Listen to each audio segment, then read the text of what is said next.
Maithili express की शानदार प्रस्तुति।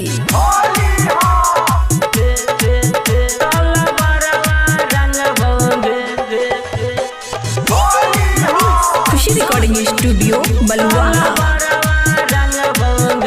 गछौरी आज होली में घरवा सोलह बरवा रंग भोगे। गछौरी आज होली में घरवा सोलह बरवा रंग भोगे। सोलह बरवा रंग भोगे, सोलह बरवा रंग भोगे। तो रंग बहु तोहर घरे जाके मुडबा बनल ही कौगे। गछौरी आज होली में घरवा सोलह बरवा रंग भोगे। सोलह बरवा रंग भोगे, सोलह बरवा रंग भोगे। तभीग जैतो तोहर समानमा बिना भातर के होतो ने मनमा। गे छोड़ी बिना भातर के ने मनमा।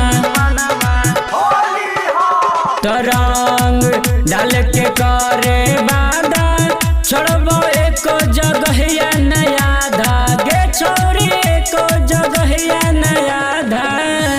तो भतरा मिलत तो हर पगला हम ही चढ़ल रहबोगे। गछौरी आज होली में घरवा खाली सोलह बरवा रंग भोगे। सोलह बरवा रंग भोगे, खुशी रिकॉर्डिंग स्टूडियो बलुआ। सोलह बरवा रंग भोगे। जब तोरा जवानी के लगतो रंग मन में उठे लगतो उमंग। गे छोरी मन में उठतो उमंग। आमन पवन डालतो रंगवा प्रकृति भिड़ौतो या बिरवा।